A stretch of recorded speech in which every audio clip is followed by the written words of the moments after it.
اعوذ باللہ من الشیطان الرجیم بسم اللہ الرحمن الرحیم ربی اشرح لی صدری یسر لی امری احلل عقدۃ من لسانی یفقہوا قولی۔ آج میں آپ کے سامنے سورۃ الحجرات کی آیت نمبر 5 کی تلاوت، تفسیر اور اس کے شان نزول کی وجہ بیان کروں گی۔ وَلَوْ أَنَّهُمْ صَبَرُوا حَتَّى تَخْرُجَ إِلَيْهِمْ لَكَانَ خَيْرٌ لَهُمْ وَاللَّهُ غَفُورٌ رَحِيمٌ،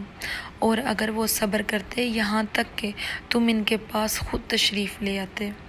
تو یہ ان کے لیے بہتر تھا، اور اللہ بخشنے والا مہربان ہے۔ وَلَوْ أَنَّهُمْ صبروا، اگر وہ صبر کرتے، اس آیت میں ان لوگوں کو ادب کی تلقین کی گئی ہے کہ انہوں نے رسول کریم صلی اللہ علیہ وآلہ وسلم کو پکارنے کے بجائے صبر اور انتظار کرنا چاہیے تھا، یہاں تک کہ حضور اقدس صلی اللہ علیہ وآلہ وسلم خود حجرے سے باہر نکل کر ان کے پاس تشریف لے آتے۔ ان کے بعد یہ لوگ اپنی عرض پیش کرتے، اگر وہ اپنے اوپر لازم اس ادب کو بجا لاتے تو یہ ان کے لیے بہتر تھا، جن سے یہ بے ادبی سرزد ہوئی۔ اگر وہ توبہ کریں، اللہ تعالیٰ انہیں بخشنے والا اور مہربانی فرمانے والا ہے۔ اور اس آیت سے جو ہمیں اشارتاً ملتا ہے وہ یہ ہے کہ اس میں علماء اور اساتذہ، نبی پاک صلی اللہ علیہ وآلہ وسلم کے بعد علماء اور اساتذہ کی بارگاہ میں حاضری کا ایک ادب ہے، ٹھیک ہے نا، ایک ادب کا پہلو ملتا ہے۔ اس آیت سے اشارتاً معلوم ہوتا ہے کہ جب اللہ تعالیٰ کی بارگاہ کے مقرب بندوں اور باعمل علماء کی بارگاہ میں حاضر ہوں تو ان کے آستانے کا دروازہ بجا کر جلد بازی کا مظاہرہ نہیں کرنا چاہیے،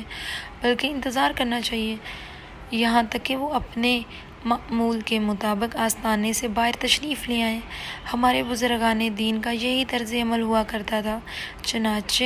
بلند پایا علماء حضرت ابو عبید رضی اللہ تعالیٰ عنہ فرمایا کرتے تھے،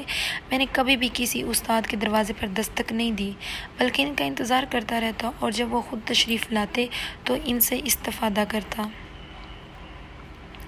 اسی طرح حضرت عبداللہ بن عباس، حضرت ابی بن کعب رضی اللہ عنہ قرآن پاک کی تعلیم حاصل کرنے ان کے گھر تشریف لے جاتے تو دروازے کے پاس کھڑے ہو جاتے اور اس وقت تک خاموشی اختیار کر کے ان کا انتظار کرتے جب تک وہ اپنے معمول کے مطابق تشریف نہ لے آتے۔ حضرت ابی بن کعب کو حضرت عبداللہ بن عباس کی یہ طرز عمل جب معلوم ہوا تو آپ کو یہ بات مناسب نہیں لگی، تو آپ نے کہا، آپ نے یہ زحمت تکلیف اٹھائی آپ نے، جو آپ نے انتظار کیا، اگر آپ دروازے پہ دستک دیتے تو میں جلدی آ جاتا۔ تو حضرت عباس رضی اللہ تعالیٰ عنہ نے جواب دیا، عالم اپنی قوم میں اس طرح ہوتا ہے جس طرح نبی اپنی امت میں ہوتا ہے۔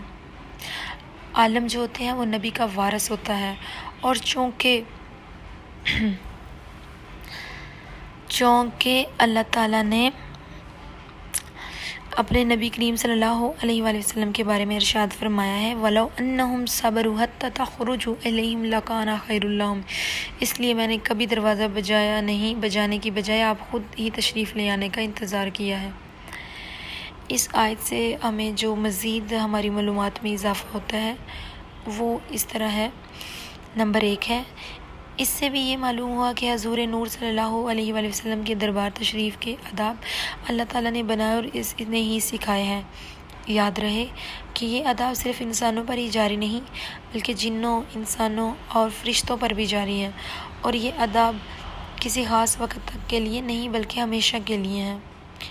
اور دوسرا پہلو جو اس آیت کا نکلتا ہے، جو ہمیں سمجھ آتی ہے، وہ یہ ہے۔ نمبر 2،